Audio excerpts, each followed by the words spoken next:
একটা ঘটনা হযরতে আলকামা রাদিয়াল্লাহু তাআলা আনহু, রাসূল সাল্লাল্লাহু আলাইহি ওয়াসাল্লামের একজন সাহাবী, ওনার মৃত্যু শয্যায় হঠাৎ করে ওনার জবান বন্ধ হয়ে গেছে।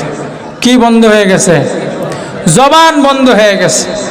কালেমা পড়তে পারে না, কোনো কিছুই বলতে পারতেছে না। ঈমানের অবস্থায় যে মৃত্যুবরণ করবে কষ্ট হয়ে যাচ্ছে, জবান বন্ধ হয়ে গেছে। হযরতে আলকামার মা, হযরতে আলকামার স্ত্রী রাসূল সাল্লাল্লাহু আলাইহি ওয়াসাল্লামের কাছে আসছেন, আয়েশা বলতেছেন, ইয়া রাসূলুল্লাহ, ইয়া হাবিবাল্লাহ, আমার প্রাণের স্বামী আলকামা সে তো মৃত্যু শয্যায় উপনীত হয়েছে, তার জবানটা বন্ধ হয়ে গিয়েছে। তাকে কালেমা পড়ানোর জন্য চেষ্টা করা হলো, তার জবান থেকে কালেমা বের হয় না। এবার নবী আমার হযরতে বেলাল রাদিয়াল্লাহু তাআলা আনহুকে ডাক দিলেন। বেলাল রাদিয়াল্লাহু তাআলা আনহুকে ডাক দিলেন। এরপর বেলাল রাদিয়াল্লাহু আনহুকে বললেন, হে বেলাল, তোমার সঙ্গে আরো কয়েকজন সাহাবীকে নিয়ে আলকামার বাড়িতে গিয়ে তোমরা অবস্থান করো, সেখানে যাওয়ার পর তোমরা কালেমার তালকিন করো। হযরতে বেলাল রাদিয়াল্লাহু তাআলা আনহু সহ কয়েকজন সাহাবী হযরতে আলকামা রাদিয়াল্লাহু তাআলা আনহুর বাড়িতে গিয়ে হাজির হয়েছে। বাড়িতে যাওয়ার পর আলকামার কাছে বসে তারা কালেমার তালকিন করতেছে। কালেমার তালকিন বুঝেন? দেখবেন মৃত্যু শয্যায় আশপাশে বসে সবাই লা ইলাহা ইল্লাল্লাহু মুহাম্মাদুর রাসূলুল্লাহ বলতে থাকে, বলে না? এমন বলে কি না? মৃত্যু শয্যায় এটা বলে, এটাকেই বলা হয় কালেমার তালকিন। হযরতে বেলাল রাদিয়াল্লাহু তাআলা আনহু সহ কয়েকজন সাহাবী যখন হযরতে আলকামার বাড়িতে গিয়েছেন, যাওয়ার পর সেখানে কালেমার তালকিন করলেন, কিন্তু তার জবান থেকে কালেমা বের হয় না। ওনারা বহু চেষ্টা করেছে, চেষ্টার পর সকলেই বিফল হয়ে আবারও রাসূলের দরবারে ফেরত গিয়া রাসূলকে বলতেছেন, ইয়া রাসূলুল্লাহ, আমরা তো অনেক চেষ্টা করলাম, তার জবান থেকে কালেমা বের করাতে আমরা অনেক চেষ্টা করছি, কিন্তু পারলাম না। আমরা সবাই তার চতুর্পাশে বসে কালেমার তালকিন করেছি, কিন্তু তার জবান থেকে একটি বারের জন্য কালেমা বের হলো না। রাসূল সাল্লাল্লাহু আলাইহি ওয়াসাল্লাম বললেন, আলকামার মা বাপ এই দুইজনের মধ্য থেকে কেউ দুনিয়াতে বেঁচে আছে নাকি মারা গেছে? সাহাবায়ে কেরাম বলতেছেন, ইয়া রাসূলুল্লাহ, আলকামার পিতা দুনিয়া থেকে বিদায় হয়ে গিয়েছে, কিন্তু আলকামার মা দুনিয়াতে বেঁচে আছে। এবার রাসূল সাল্লাল্লাহু আলাইহি ওয়াসাল্লাম বললেন, আলকামার মা যেহেতু বেঁচে আছে, সুতরাং আলকামার মাকে আমার কাছে নিয়ে আসো। এবার সাহাবীরা বলতেছেন, ইয়া রাসূলুল্লাহ, আলকামার মা আলকামা থেকে অনেক দূরে অবস্থান করে, সুতরাং আলকামা বহুত দূরে, মা বহুত দূরে অবস্থান করে, ওই মাকে আপনার কাছে আমরা নিয়ে আসবো। বলতেছেন, হ্যাঁ, তার মাকে আমার কাছে নিয়ে আসো। এবার যখন আলকামার মা রাসূল সাল্লাল্লাহু আলাইহি ওয়াসাল্লামের কাছে আসছেন, আসার পরে বলতেছে, তুমি কি আলকামার মা? বলতেছে, হ্যাঁ, আমি আলকামার মা। রাসূল প্রথমেই প্রশ্ন করলেন, তোমার ছেলে আলকামা কেমন? সন্তানের কাছে প্রশ্ন। আপনার সন্তানের ব্যাপারে যদি আপনাকে একজন জিজ্ঞাসা করে আপনার ছেলে কেমন, আপনি কি বলবেন? কথা বলেন, কি বলবেন আপনি? শত খারাপ হইলেই সন্তানের দোষ কি কোনো পিতামাতা অন্যের কাছে বলবে?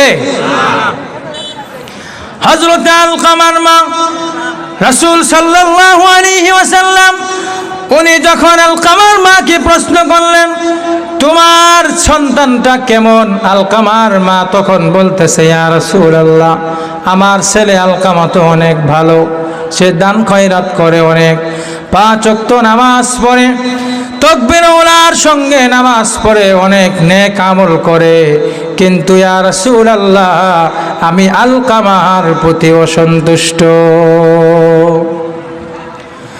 এবার রাসূল সাল্লাল্লাহু আলাইহি ওয়াসাল্লাম বললেন, আলকামার মা, তোমার সন্তানকে কি মাফ করে দেওয়া যায় না? আলকামার মা বলতেছে, ইয়া রাসূলুল্লাহ, আমার আলকামাতে আমি মাফ করতে পারি না, আমার আলকামাকে আমি মাফ করতে পারি না। কেন? তার কারণ হলো, ইয়া রাসূলুল্লাহ, আমার সন্তান আমাকে এমন ভাবে আঘাত করেছে, আমার শরীরের মধ্যে এমন ভাবে আঘাত করেছে, সেই মায়ের দাগ এখনো আমার শরীরের মধ্যে আছে। সুতরাং আপনি আমার এই মায়ের দাগগুলো দেখেন। ইয়া রাসূলুল্লাহ, এই মায়ের দাগের কারণে আমার সন্তানের প্রতি আমি সন্তুষ্ট হতে পারি না। এবার নবী আমার সাহাবায়ে কেরামদেরকে বললেন, ও আমার সাহাবীরা, তোমরা একটা জঙ্গল থেকে কিছু কাঠ নিয়ে আসো। কিছু কাঠ আনার পরে এক জায়গায় তোমরা কিছু কাঠ আইনা এখানে জ্বালায়া দাও। এবার নবীর নির্দেশে সাহাবায়ে কেরাম কিছু কাঠ নিয়ে আসলেন। এই কাঠগুলো আনার পর সেই কাঠের মধ্যে আগুন জ্বালায়া দিছে। রাসূল সাল্লাল্লাহু আলাইহি ওয়াসাল্লাম বললেন, হে আমার সাহাবীরা, আলকামাকে সেই আগুনের মধ্যে নিক্ষেপ করো। রাসূলের নির্দেশ অনুযায়ী আলকামাকে যখন আগুনের দিকে নিয়ে যাওয়া হচ্ছে, তখন এই দৃশ্যটা মায়ের সামনে। মা দু চোখ দিয়ে দেখতেছে সন্তানকে কোথায় নেওয়া হচ্ছে। দেখে বলেন কোথায়? মা দুই চোখ দিয়ে দেখতেছে সন্তানকে আগুনের দিকে নিয়ে যাওয়া হচ্ছে। মা এই দৃশ্যটা দেখে তখন মায়ের কলিজার মধ্যে মায়া লেগে গেছে। মা এমন এক জিনিস, আপনি যদি মাকে হাজার হাজার বার কষ্ট দেন না কেন, একটিবার যদি আপনি কোনো বিপদের মধ্যে পড়েন, যিনি আপনার জন্য সবার আগে আল্লাহর কাছে দোয়া করেন তিনি কে? সুতরাং মাকে কষ্ট দেওয়া যাবে? এবার যখন আলকামাকে আগুনের দিকে নিয়ে যাওয়া হচ্ছে, রাসূল সাল্লাল্লাহু আলাইহি ওয়াসাল্লামকে আলকামার মা বলতেছেন, ইয়া রাসূলুল্লাহ, আমি আলকামার প্রতি সন্তুষ্ট হয়ে গেছি, আমি আলকামাকে মাফ করে দিছি। এবার আলকামাকে যখন মাফ করে দিছে, সঙ্গে সঙ্গে আলকামার জবান থেকে আল্লাহ পাক রব্বুল আলামিন কালেমা বের করে দিলেন, লা ইলাহা ইল্লাল্লাহু মুহাম্মাদুর রাসূলুল্লাহ। জাহান্নাম থেকে আলকামা বেঁচে গেলেন। যদি মা তাকে ক্ষমা না করতেন, তাহলে ঈমানি অবস্থায় মৃত্যুবরণ করা ওনার জন্য কঠিন হয়ে যেত, ঠিক কিনা? শুধু এতই শেষ না, মা বাবা যদি আপনার প্রতি অসন্তুষ্ট হয়, দুনিয়াতে আল্লাহ তাআলা বিভিন্ন নজির দেখায়া দেন। এরপরে যদি আপনি মায়ের জন্য দোয়া করতে পারেন, মায়ের সঙ্গে যদি আপনি খেদমত করতে পারেন, বাবাকে যদি আপনি খেদমত করতে পারেন, মা বাবার দোয়ার বদৌলতে আল্লাহ তাআলা দুনিয়াতে তো শান্তি দিবেনই, আখিরাতেও আল্লাহ তাআলা শান্তির ফয়সালা করে দিবেন। মা বাবাকে কষ্ট দিলে একটা ঘটনা বললাম, আরেকটা হাদিসের মধ্যে আছে, রাসূল সাল্লাল্লাহু আলাইহি ওয়াসাল্লাম বলেছেন, কানা বানি ইসরাঈলা ইউকালু লাহু জুরাইজুন। বনি ইসরাইলের মধ্য থেকে একজন ব্যক্তি ছিল, যেই ব্যক্তির নাম ছিল জুরাইস। তার নাম ছিল কি? একটু কথা বলেন, তার নাম কি ছিল? জুরাইস। বনি ইসরাইলের সে অনেক বড় আবেদ, অনেক বড় আবেদ, অনেক বড় বুজুর্গ ছিলেন তিনি। সব সময় তিনি ইবাদতের মধ্যে লিপ্ত থাকতেন, সব সময় নামাজ, জিকির, আজকার, তাসবিহ, তাহলিলাতের মধ্যে থাকতেন। তার আলাদা একটা রুম ছিল যেটাকে বলা হতো ইবাদতগাহ। সেই ইবাদতগাহের মধ্যে তিনি ইবাদত করতেন। এলাকার মানুষজন তাকে এত পরিমাণে ভালোবাসতেন, এত পরিমাণে মুহাব্বত করতেন। গাছের মধ্যে যখন সর্বপ্রথম ফল হয়, মানুষজন, আপনারা, আমরা অনেকেই হুজুরের মসজিদের ইমাম সাহেবকে গিয়ে আগে দেই, হুজুর গাছের প্রথম ফল। গত বছর আমার এই যে বাইতুল কোরআন আপনাদের পাশের মাদ্রাসা, একজন ব্যক্তি ভাটিয়াপাড়া থেকে একটা বিশাল বড় কাঁঠাল নিয়ে গেছে, গিয়া বলতেছে, হুজুর আমার গাছের প্রথম ফল মাদ্রাসার ছাত্রদের জন্য আমি নিয়ে আসলাম। যদি মুহাব্বত না থাকতো, মাদ্রাসার ছাত্রের জন্য গাছের প্রথম ফল খাওয়াতো না। হযরতে জুরাইস এমন বড় আল্লাহর ওলি ছিলেন, সবাই তাকে খুব মহব্বত করতেন, খুবই ভালোবাসতেন। গাছের প্রথম ফল তাকে নিয়ে দিতেন এবং ভালো কোনো খাবার দাবার হলে ওই ব্যক্তির জন্য সবাই নিয়ে যেতেন।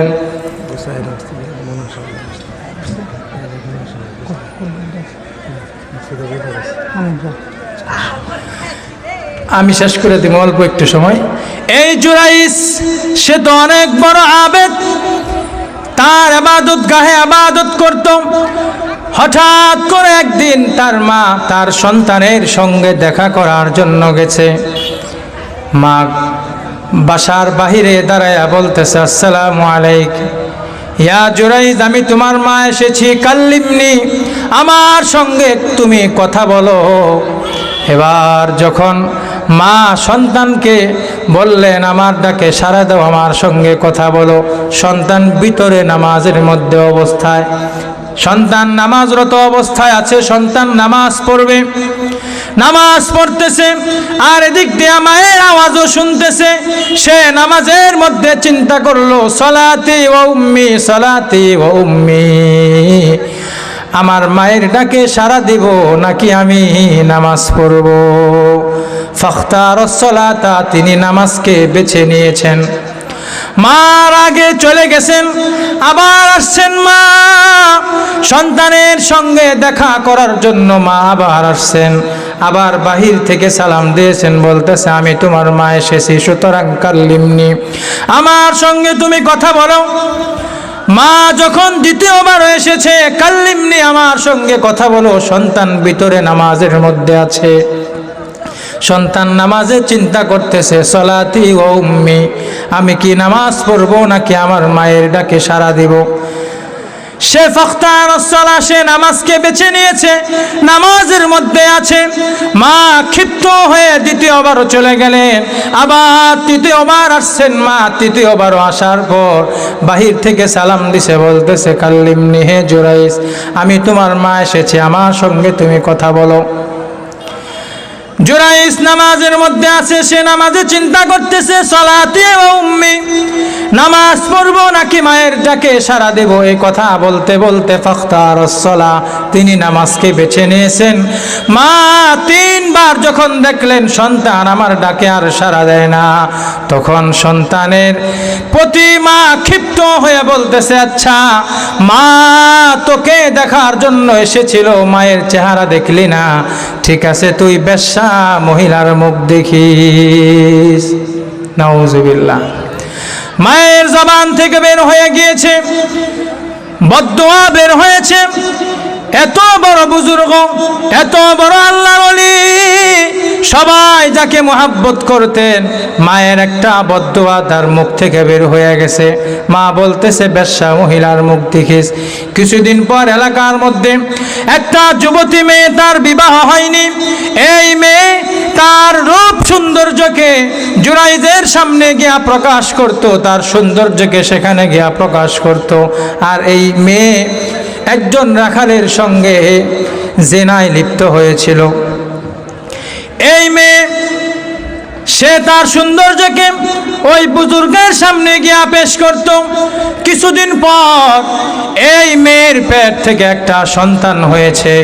এই সন্তান হওয়ার পর এলাকার মধ্যে সে যখন সন্তান নিয়ে ঘুরে, মানুষজন জিজ্ঞাসা করে, কি ব্যাপার, তোমার তো বিবাহ হয় নাই, এই সন্তানটা কোত্থেকে আসলো? ওই মেয়ে জবাব দেয়, এটা হচ্ছে জুরাইজের সন্তান। নাউজুবিল্লাহ। ওই মহিলা ইচ্ছা করেছিল জুরাইজকে ফিতনার মধ্যে ফেলাবে, জুরাইজকে পরীক্ষার মধ্যে ফেলাবে। এই অবস্থায় তিনি চিন্তা ভাবনা করে জুরাইজের নামে অপবাদ দিয়ে দিল, এটা জুরাইজের সন্তান। এবার মানুষজন রাগে ক্ষিপ্ত হয়ে তার ইবাদত গাহে গিয়েছে, ইবাদত গাহ ভেঙে চুরমার করে দিয়েছে, আগুন দিয়ে জ্বালায় পুড়ে ছাই করে দিয়েছে। আবার জুরাইজ বলতেছে, কোন তোমরা কেন আমার এই ইবাদত গাহ ভেঙে ফেলতেছো? আগে তো তোমরা আমাকে অনেক মহব্বত করতে, আজকে আমার সঙ্গে এমন আচরণ কেন করো? তখন লোকেরা বলতেছে, এমন আচরণ কেন করি জানো না? তুমি তো অমুক মেয়ের সঙ্গে জিনায় লিপ্ত হয়েছ, তোমার ঔরসে একটা সন্তান হয়েছে। বলতেছে এটা কেমনে সম্ভব? চিন্তায় পড়ে গেছে। আচ্ছা ঠিক আছে, সেই সন্তানটাকে আমার কাছে নিয়ে আসো। এবার সেই সন্তানটাকে ওনার কাছে নিয়ে আসা হলো। বলতেছে ইয়া ওয়ালাদ, হে সন্তান, হে ছোট্ট শিশু, মান আনতা ওয়া মান আবুকা, তুমি কে এবং তোমার পিতাকে? আল্লাহ পাক রব্বুল আলামিন জুরাইজের সম্মান বাঁচানোর জন্য ওই ছোট্ট শিশুর জবানকে আল্লাহ তাআলা খুলে দিয়েছে। ওই ছোট্ট শিশু বলতেছে আনা ইবনু ফুলানিন ওয়ার রায়, আমি হচ্ছি অমুক রাখালের সন্তান, আমার মা অমুক রাখালের সঙ্গে জিনায় লিপ্ত হয়েছিল, আমি হচ্ছি অমুক রাখালের সন্তান। এই ছোট্ট বাচ্চার জবান থেকে যখন এই কথা শুনলেন, শোনার পর এলাকাবাসী সবাই আশ্চর্য হয়ে গেল। কিন্তু কাম কি বুঝে নাই, কাম ঠিকই হয়ে গেছে, মায়ের বদদোয়া ঠিকই লেগে গেছে, বেশ্যা মহিলার মুখ দেখিস। তো এই জন্য এরপরে তারা বলতেছে আচ্ছা আমাদের ভুল হয়ে গেছে, আমরা আপনার ইবাদতগাহ ভেঙ্গে চুরমার করে ফেলেছি, আমাদের ভুল হয়ে গেছে, সুতরাং আমরা আপনার ইবাদতগাহ স্বর্ণ রূপা দিয়ে বানিয়ে দিই। বলতেছে না, আমার আর ওগুলো করা লাগবে না, আমার ইবাদতগাহ আগে যেমন ছিল তেমনই তোমরা করে দাও, আমার অন্য কোনো কিছু। আল্লাহ পাক রব্বুল আলামিন বলেন হামালাতহু উম্মুহু ওয়াহনান আলা ওয়াহন, তোমার মা তোমাকে কষ্টের পর কষ্ট করে পেটের মধ্যে ধারণ করেছে। কষ্টের পর কষ্ট কিভাবে বুঝছেন? আল্লাহ পাক রব্বুল আলামিন কোরআনের অন্য আয়াতের মধ্যে বলেন কষ্টের পর কষ্ট কি? মা বাবা যখন সন্তানটা যখন পেটের মধ্যে আসে, আসার পর প্রথম সে বমি করতে থাকে, সে কোনো খাবার মুখে দিতে পারে না। খাবারটা যখন নিয়ে সামনে বসে অল্প একটু খাওয়ার পরে বমি করে সব বাসায় ফেলে। কি বলেন, ঠিক কিনা? এভাবে করতে করতে মা শারীরিকভাবে একদম দুর্বল হয়ে যায়। বিভিন্ন সময় মা অনেক কষ্ট করে পেটের মধ্যে তোমাকে রাখছে। তুমি যখন পেটের মধ্যে ছিলে, আস্তে আস্তে তুমি বড় হইছো। বড় হওয়ার পর তোমার হাত পা হইছে। মা যখন খেতে বসেছে, পরিবারের সমস্ত সদস্যকে খাওয়ানো শেষ, এবার মা প্লেট নিয়ে বসবে। হঠাৎ করে সন্তান পেটের মধ্যে একটা লাথি মারছে, ব্যথার চোটে মা খাবারের প্লেটটা সামনের দিকে ঠেলে দেয়, আর খাবার খেতে পারে না। ঠিক তেমনি ভাবে মা যখন কোনো সময় শোয়া অবস্থায় থাকেন অথবা বিভিন্ন কাজকর্মে যখন মা থাকেন, হঠাৎ করে যখন সন্তান পেটের মধ্যে একটা লাথি মারে অথবা হাত দিয়ে একটা গুতা মারে, এই লাথি অথবা গুতার পর সঙ্গে সঙ্গে মায়ের পেটের মধ্যে যন্ত্রণা শুরু হয়ে যায়। এভাবে কষ্টের পর কষ্ট করে তোমার মা তোমাকে পেটের মধ্যে ধারণ করেছে। আল্লাহ পাক রব্বুল আলামিন বলেন, শুধু যে পেটের মধ্যে ধারণ করছে এতেই শেষ না, ওয়া হামলুহু ওয়া ফিসালুহু ফি আমাইন, তোমার মা তোমাকে 2টি বছর পর্যন্ত দুধ পান করিয়েছে। ওয়া ফিসালুহু ফি আমাইন, কয় বছর পর্যন্ত দুধ পান করায় সন্তানকে? কয় বছর? জোরে বলেন, কয় বছর? 2 বছর পর্যন্ত মা সন্তানকে দুধ পান করায়। 1 নম্বর কষ্ট, পেটের মধ্যে সন্তান ধারণ করা। কষ্টের পর কষ্ট করে মা সন্তান পেটের মধ্যে ধারণ করে, এটা হলো 1 নম্বর কষ্ট। 2 নম্বর কষ্ট হলো দুধ পান করা। অন্য আয়াতের মধ্যে আল্লাহ পাক রব্বুল আলামিন কোরআনে কারীমের অন্য জায়গায় বলেন, ওয়া ওয়াসাইনাল ইনসানা বিওয়ালিদাইহি ইহসানা, আমি আল্লাহ মানুষকে নির্দেশ দিয়েছি তোমরা তোমাদের মা বাবার সঙ্গে ভালো আচরণ করবে, উত্তম আচরণ করবে। কেন? তার কারণ হলো হামালাতুহু উম্মুহু কুরহা, তোমার মা তোমাকে বহুত কষ্ট করে পেটের মধ্যে ধারণ করেছে। 2 নম্বর হলো ওয়া ওয়াদাতুহু কুরহা, তোমার মা বহুত কষ্ট করে তোমাকে প্রসব করেছে। যখন তুমি দুনিয়ায় আসছো, দুনিয়ায় আসার সময় মার এতটা কষ্ট হয়েছে, একটা গরু তার গলার মধ্যে যখন ছুরি চালানো হয়, ওই অবস্থায় ছুরি চালানোর পর যেমন রক্তাক্ত হয়ে যায়, তুমি যখন মার প্রসব, মা যখন তোমাকে প্রসব করেছে ওই সময় তোমার মাও রক্তাক্ত অবস্থায় ছিলেন।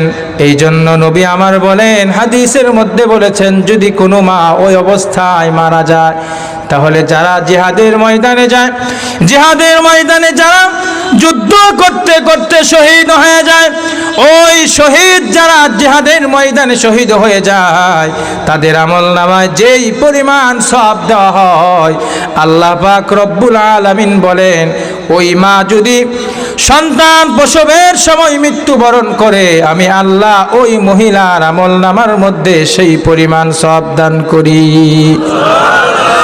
আল্লাহ পাক রব্বুল আলামিন বলেন, মা যে সন্তানকে পেটে ধারণ করে, এটার যেই কষ্ট আজ পর্যন্ত পৃথিবীর কোনো পিতা আপনাদের এলাকায় সহ্য করছে কিনা বলেন?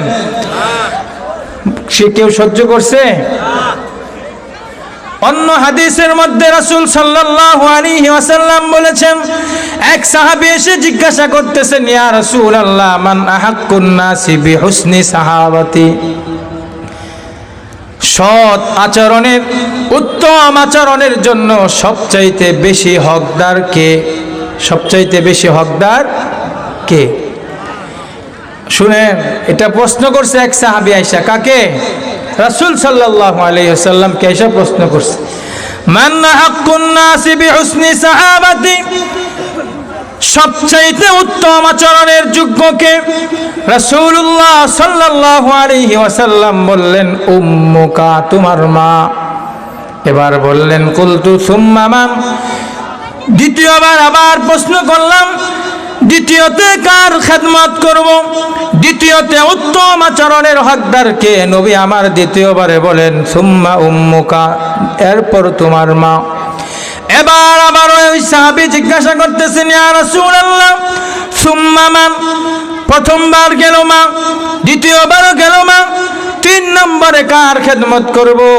তৃতীয়বারও নবী আমার একই জবাব দিয়ে বললেন, সুম্মা উম্মুকা, তৃতীয়বারও তোমার মা।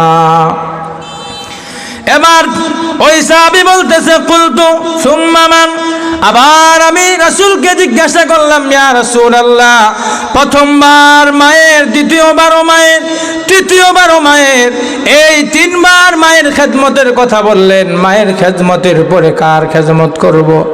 নবী আমার বলেন, চতুর্থবার সুম্মা আবুকা, তোমার বাবা।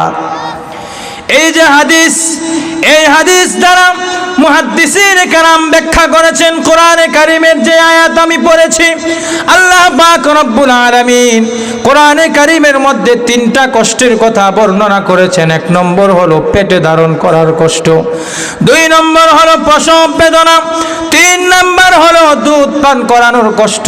আজ পর্যন্ত পৃথিবীর কোনো পিতা সহ্য করে নাই। সন্তান পেটের মধ্যে রাখা একদিন দুই দিন নয়, 10টি মাস পর্যন্ত সন্তান পেটের মধ্যে থাকে। এই সন্তান যখন পেটের মধ্যে থাকে, এই যন্ত্রণা পৃথিবীর কোনো পিতা সহ্য করে নাই। দ্বিতীয়তে বলা হয়েছে, ওয়াদাতুহু কুরহা, তোমার মা তোমাকে বহুত কষ্ট করে প্রসব করেছে, এই প্রসবের বেদনা কোনোদিন কোনো পিতা সহ্য করে নাই। করছে?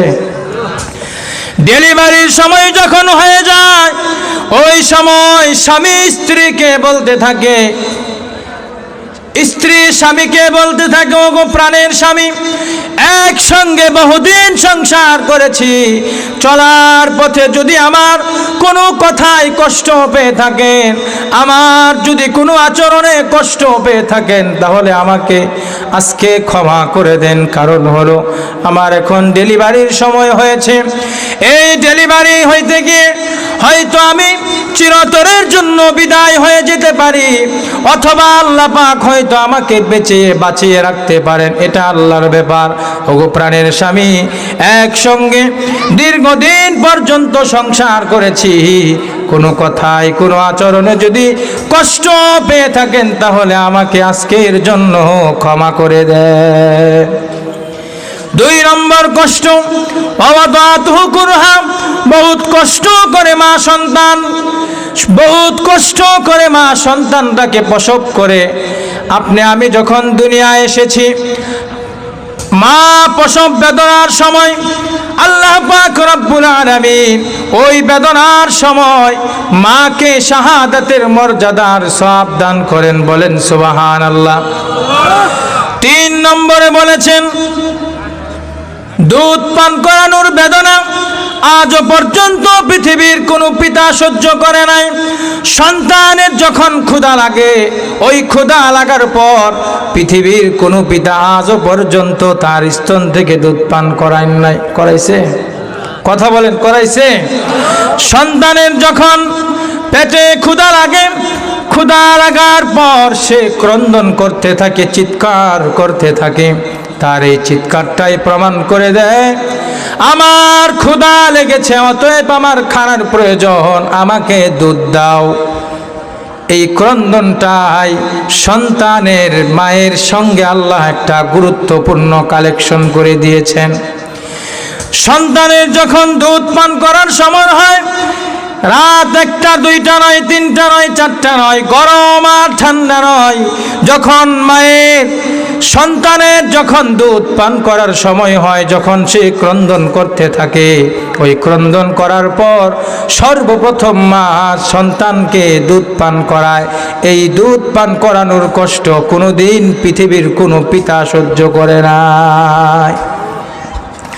আল্লাহ পাক রব্বুল আলামিন বলেন, হামালাতুহু উম্মুহু ওয়াহনান আলা ওয়াহন, তোমার মা তোমাকে বহুত কষ্ট করে পেটের মধ্যে ধারণ করেছে, তোমাকে বহুত কষ্ট করে তোমার মা প্রসব করেছে। সুতরাং তোমার মা তোমাকে দুধ পান করানোর সময় বহুত কষ্ট করে তোমাকে দুধ পান করিয়েছে। অতএব আনিশকুরলি ওয়ালি ওয়ালিদাইক, প্রথম কথা হলো আমি আল্লাহর শুকরিয়া আদায় করো। কার শুকরিয়া আদায় করো? আমি আল্লাহর শুকরিয়া আদায় করো। ওয়ালি ওয়ালিদাইক, 2 নম্বরে তোমার মা বাবার শুকরিয়া আদায় করো। আল্লাহ তাআলা প্রথমে ওনার শুকরিয়ার কথা বলেছেন। কেন ওনার শুকরিয়ার কথা বলেছেন? কারণ আল্লাহ পাক রব্বুল আলামিন আপনাকে আমাকে মায়ের পেটের মধ্যে তিলে তিলে বড় করেছেন। আল্লাহ তাআলা কোরআনে কারীমের মধ্যে বলেন, হুয়াল্লাযী খালাকাকুম মিন তুরাবিন সুম্মা মিন নুতফা সুম্মা মিন আলাকাতিন সুম্মা ইউখরিজুকুম তিফলা। আল্লাহ পাক রব্বুল আলামিন বলেন, আমি তোমাকে মাটি থেকে সৃষ্টি করেছি। হুয়াল্লাযী খালাকাকুম মিন তুরাব, তিনি তোমাকে মাটি থেকে সৃষ্টি করেছেন। আমরা কিসের তৈরি? আরো জোরে বলেন, কিসের তৈরি? আরো জোরে বলেন, কিসের তৈরি? মাটির তৈরি। যারা বলে নবী নূরের তৈরি, তাদেরটা কি? হ্যাঁ, তাদের কথার কোনো ভিত্তি নাই। রাসূল সাল্লাল্লাহু আলাইহি ওয়াসাল্লাম তিনিও মাটির তৈরি। এখানে কোনো ধরনের দলিলাজি আর চলবে না। আল্লাহ পাক রব্বুল আলামিন বলেন, হুয়াল্লাযী খালাকাকুম মিন তুরাবিন, তিনি তোমাকে মাটি থেকে সৃষ্টি করেছেন। সুম্মা মিন নুতফা, এরপর তিনি তোমাকে শুক্রবিন্দু থেকে সৃষ্টি করেছেন। তোমার মা বাবা তাদের উভয়ের মিলনের মাধ্যমে 1 ফোঁটা নাপাক পানি বের হয়েছে।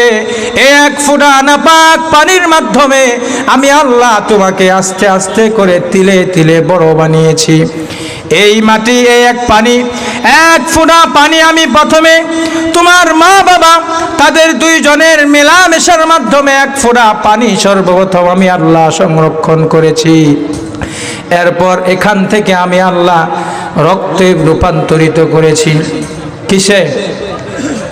সুম্মা মিন আলাকা, এরপরে আমি আল্লাহ এই শুক্রবিন্দুটাকে জমাট রক্তে আমি আল্লাহ রূপান্তরিত করেছি। সুম্মা ইউখরিজুকুম তিফলা, এরপর তুমি শিশু আকারে মায়ের পেট থেকে বের হয়েছ, এমনি তুমি মায়ের পেট থেকে বের হও নাই। সুতরাং আল্লাহ তাআলা বলেন তুমি তো দুনিয়ায় আসার আগে কোনো কিছুই ছিলে না, অতএব আজকে তুমি দুনিয়ায় আসার পরে আমি আল্লাহর যদি শুকরিয়া আদায় না করো, কার শুকরিয়া আদায় করবে? আল্লাহ তাআলা বলেন সুম্মা লিতাবলুগু আশুদ্দাকুম সুম্মা লিতাকুনু শুয়ুখা, তুমি মায়ের পেট থেকে বের হওয়ার পর সর্বপ্রথম তুমি একটা শিশু হয়ে বের হয়েছ, এরপরে আমি আল্লাহ তোমাকে যৌবনে পদার্পণ করেছি, আমি আল্লাহ তোমাকে যৌবনে পৌঁছার মতো শক্তি দিয়েছি, এরপরে তুমি যুবক হয়েছ। সুম্মা লিতাকুনু শুয়ুখা, এরপর তুমি বৃদ্ধ হয়েছ, বৃদ্ধা হয়েছ। আগে তুমি শিশু ছিলে, এরপর তুমি যুবক হয়েছ, এরপর তুমি বৃদ্ধ হয়েছ। সুতরাং বাহাদুরিটা তুমি কার সঙ্গে দেখাও? আল্লাহ তাআলা বলেন হাল্লাতা আলাল ইনসানি হিনুম মিনাদ দাহরি লাম ইয়াকুম শাইআম মাযকুরা,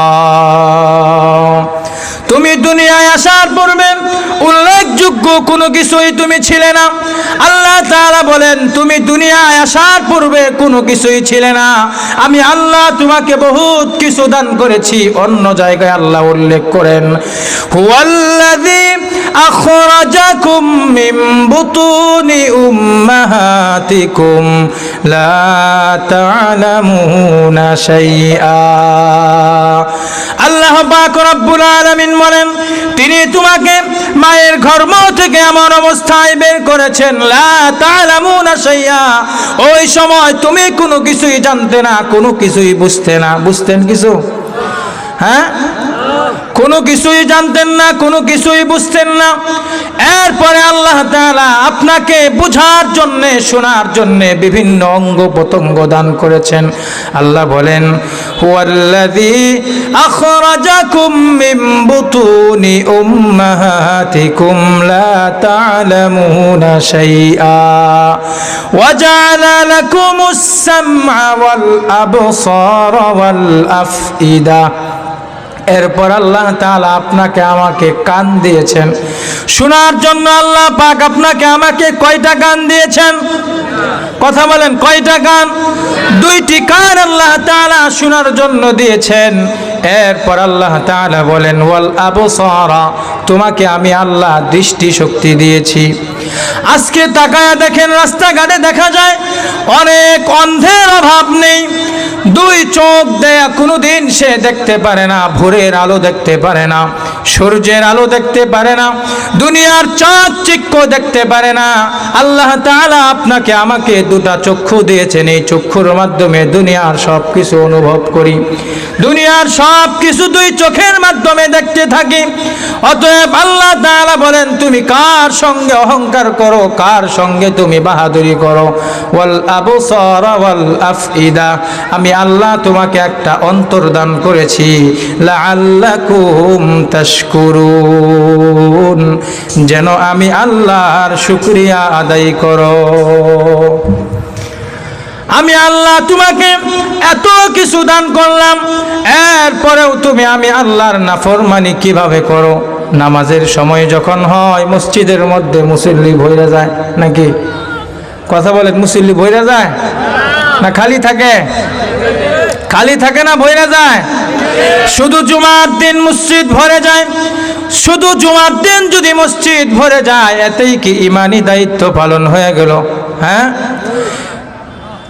এত মুসিবত, এত পেরেশানি, এত কিছু কিসের জন্য? এটা আমাদের হাতের কামাই।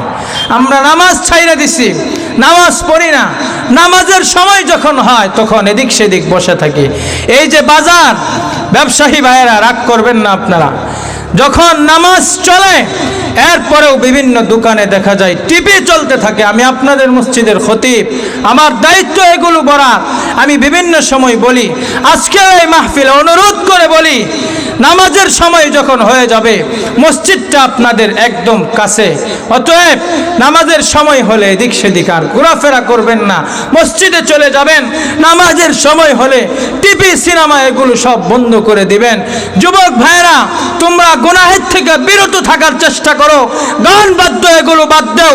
গান বাদ্য শুনে নিজের জীবনকে নষ্ট করো না, নিজের অন্তরকে নষ্ট করো না।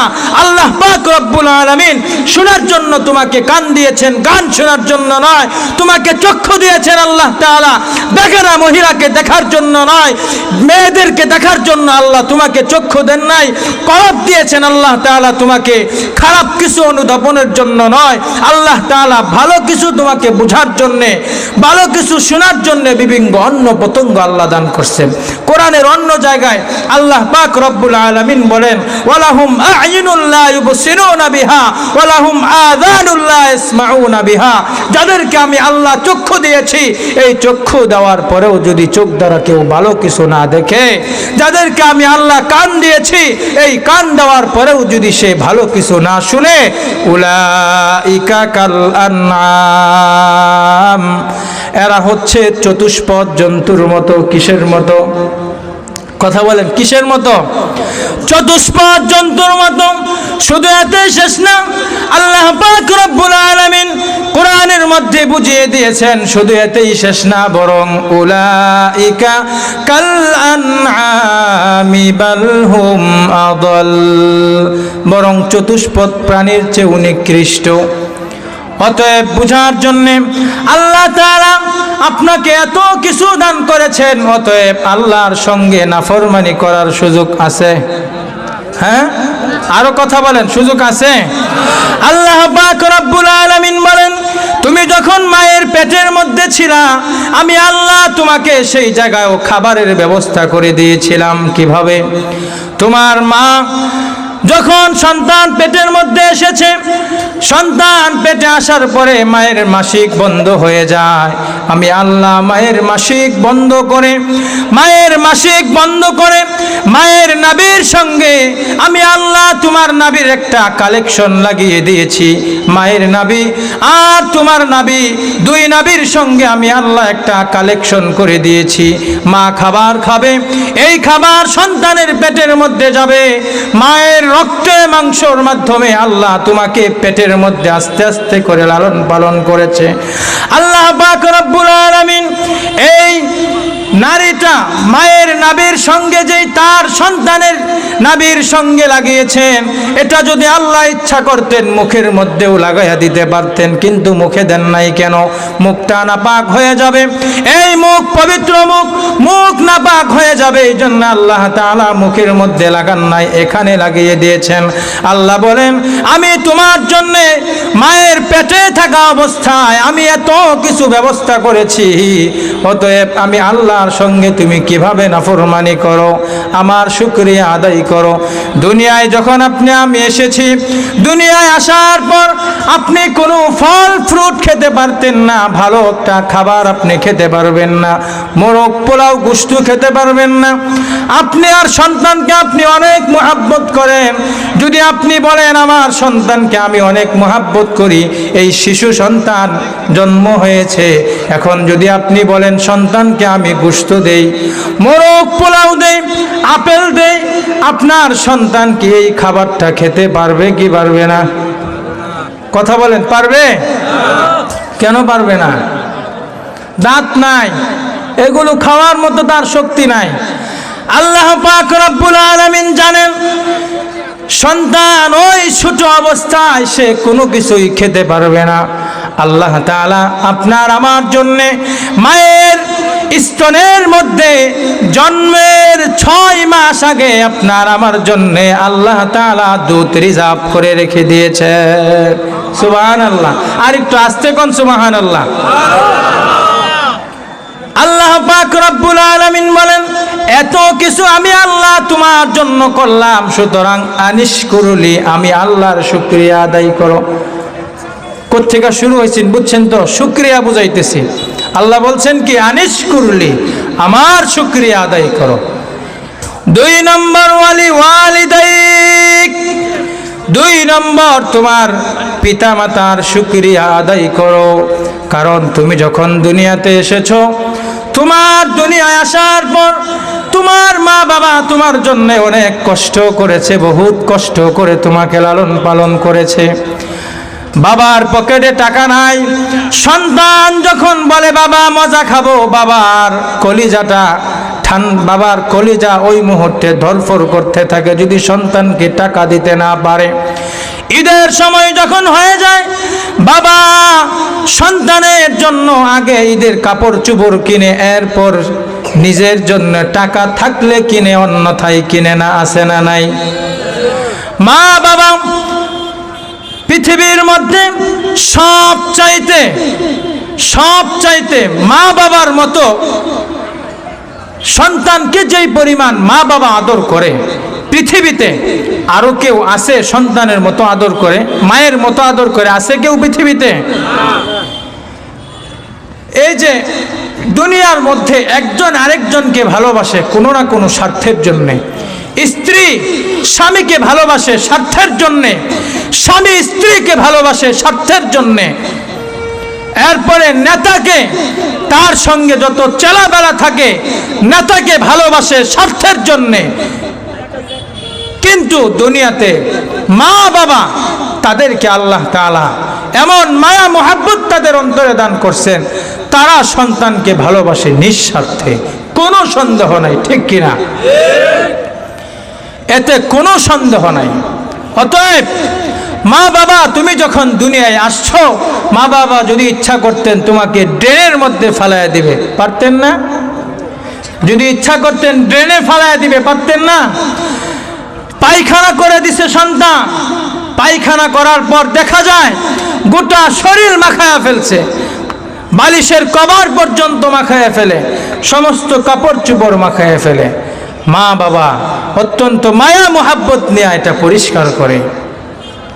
যদি ইচ্ছা করতেন না এই পায়খানা সাফ করব না, দুর্গন্ধ লাগে, পারতেন না মা বাবা? পারতেন। কিন্তু মা বাবা এগুলো করেন নাই কেন? সন্তানের মোহাব্বত। আল্লাহ পাক রব্বুল আলামিন মায়ের অন্তরের মধ্যে সন্তানের এমন একটা ভালোবাসা দিয়ে রাখছেন, যেই ভালোবাসাটা আল্লাহ তাআলা আর কারো মাঝে দেন নাই। সুতরাং আল্লাহ বলছেন আনিশকুরলি, আমি আল্লাহর শুকরিয়া আদায় করো, ওয়ালিদাইক, এরপর তোমার মা বাবার শুকরিয়া আদায় করো। ইলাইয়াল মাসির, জেনে রাখো আমার কাছে কিন্তু তোমাকে আসতে হবে। আমাদের সর্বশেষ ঠিকানা কোথায়? মরতে হবে না সবাই বেঁচে থাকবো? কথা বলেন, কেউ বেঁচে থাকবেন দুনিয়াতে? হ্যাঁ, কেউ বেঁচে থাকবে দুনিয়াতে? কেউ থাকবে না। টাকা অর্থ সম্পদের বিনিময়ে যদি মৃত্যু ঠেকানো সম্ভব হতো, তাহলে আজকে কারুন দুনিয়াতে বেঁচে থাকতো, ঠিক কিনা? যদি ক্ষমতার বলে যদি মৃত্যু টিকানো সম্ভব হতো, ফেরাউন আজকে দুনিয়াতে বেঁচে থাকতো। কেউ বেঁচে থাকতে পারে নাই। সবাই কোন পথের পথিক? কোন পথের পথিক? কথা বলেন, কোন পথের পথিক? সবাই কবরের দিকে রওনা। ওটা আমাদের শেষ স্থান। কবি বলছেন ওয়াইদা হামালতা ইলাল কুবুরি জানাজাতান ফাআলাম আন্নাকা বাদাহা মাহমুলু। যখন তুমি একজন ব্যক্তির জানাজার শেষে তার লাশটাকে খাটের মধ্যে 4 জনে ধরে কবরের দিকে নিয়ে যাচ্ছ, জেনে রাখবে পরবর্তী জানাজাটা হয়তো তোমার হতে পারে, পরবর্তী লাশটা হয়তো এই খাটিয়ার মধ্যে তোমার উঠতে পারে। এই জন্য মৃত্যু কখন আসে বলা যায় না, মরতে তো হবেই।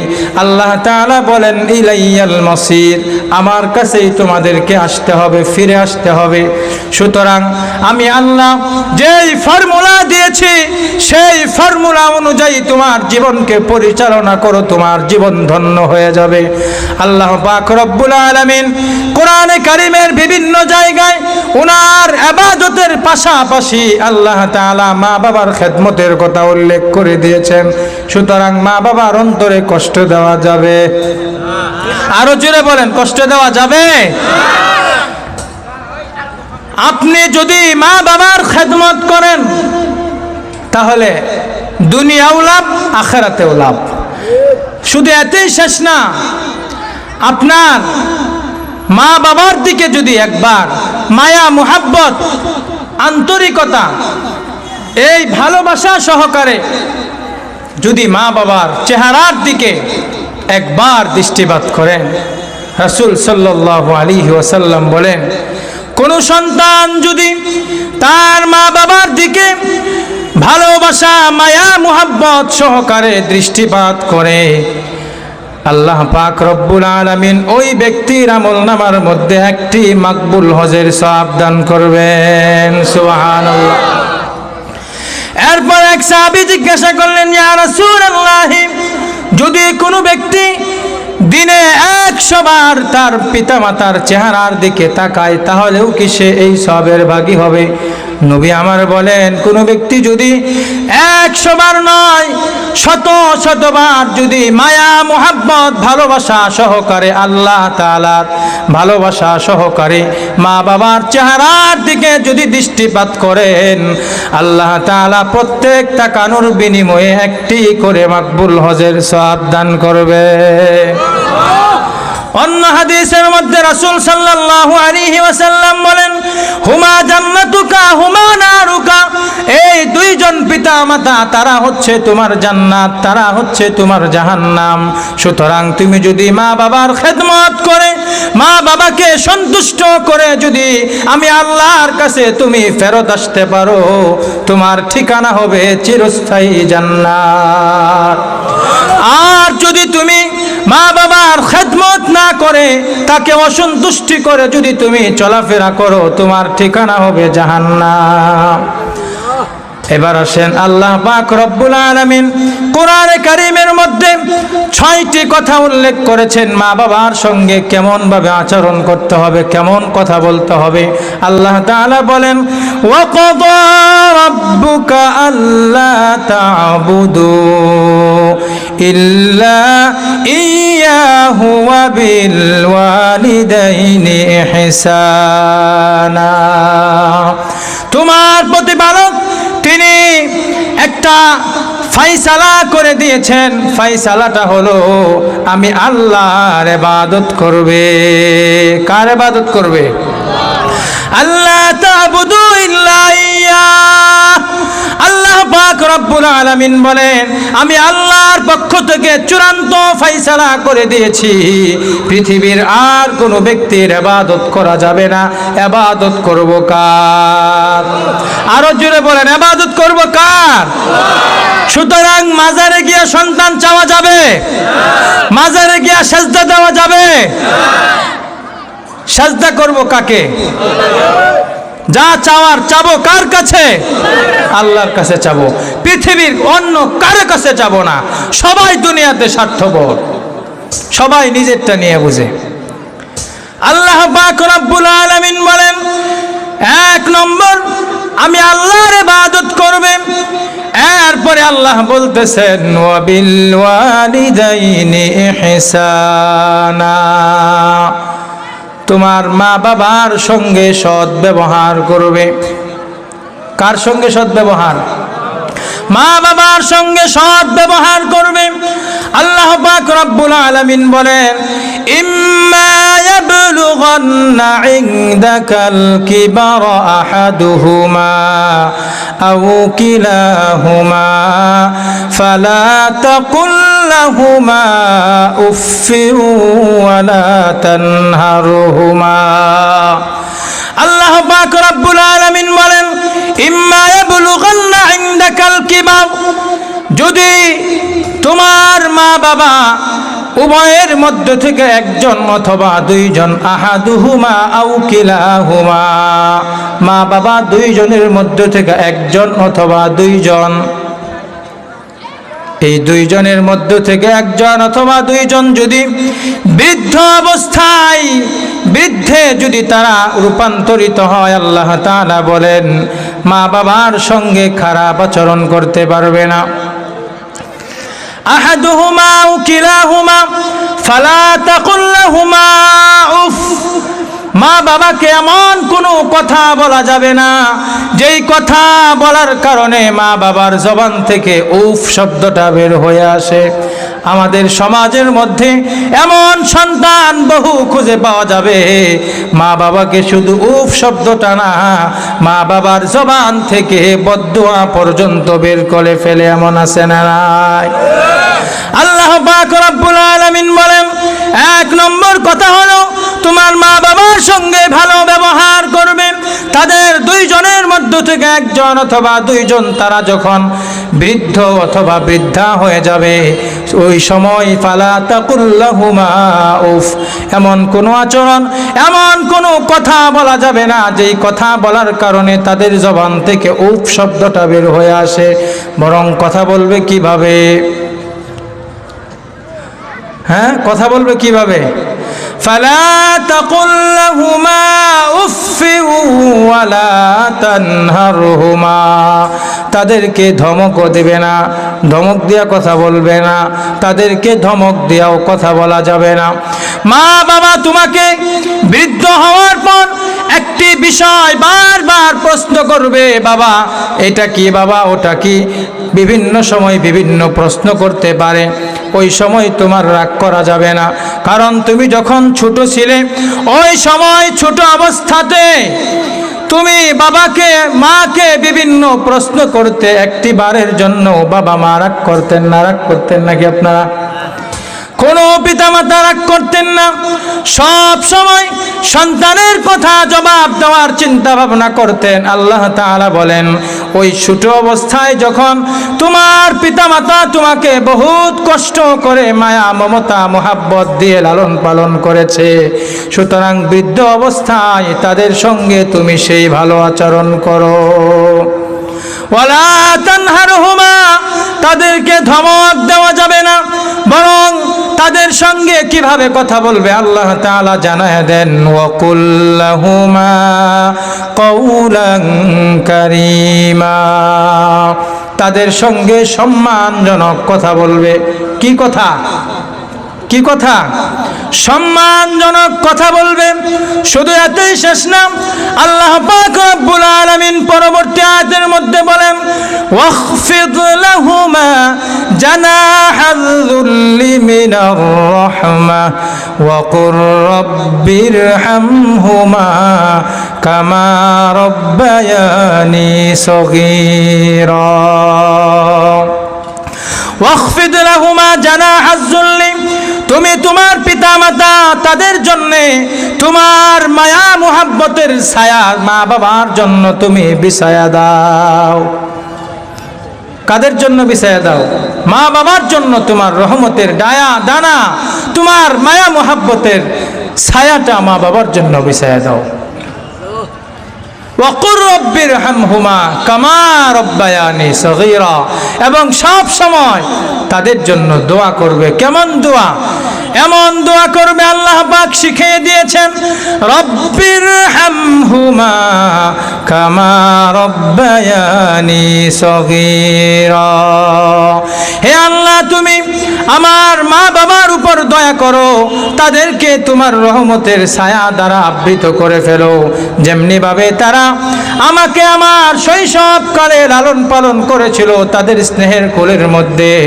রব্বুল আলামিন, আজকে আমার মা বাবার জন্য দোয়া করতেছি, মেহেরবানি করে তোমার রহমতের কোলের মধ্যে তাদেরকে লালন পালন করো।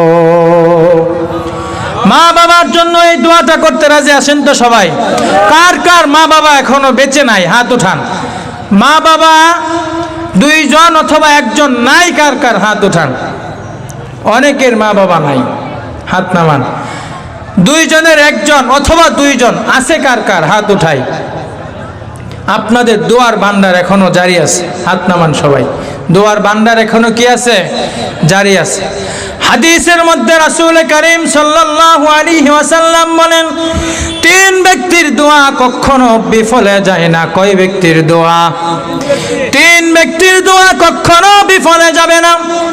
1 নম্বর হলো তোমার মা বাবা যদি তোমার জন্য দোয়া করে, সেই দোয়াটা কখনো বিফলে যাবে না। মা বাবা দোয়া করতে দেরি হবে, আল্লাহর আরশে পৌঁছতে দেরি হবে না। 2 নম্বর দাওয়াতুল মাজলুম। মাজলুম ব্যক্তির দোয়া আল্লাহ তাআলা সঙ্গে সঙ্গে কবুল করে ফেলেন।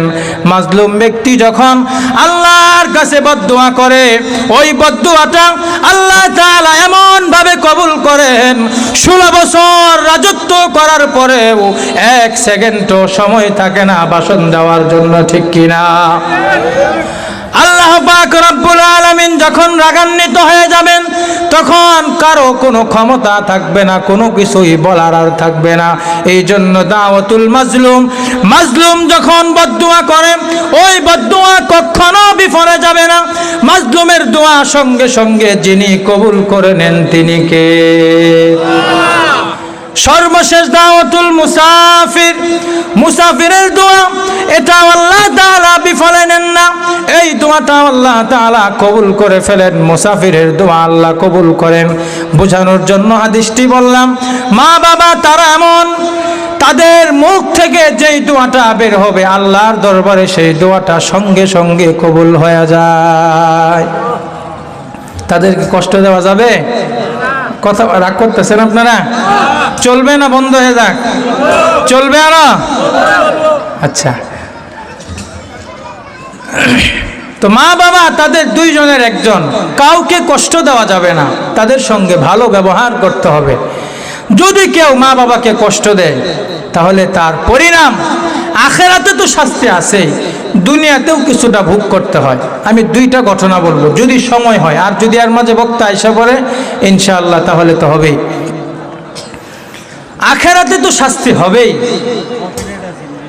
কিন্তু দুনিয়াতেও আল্লাহ তাআলা কিছু না কিছু নজির দেখায় দেয়।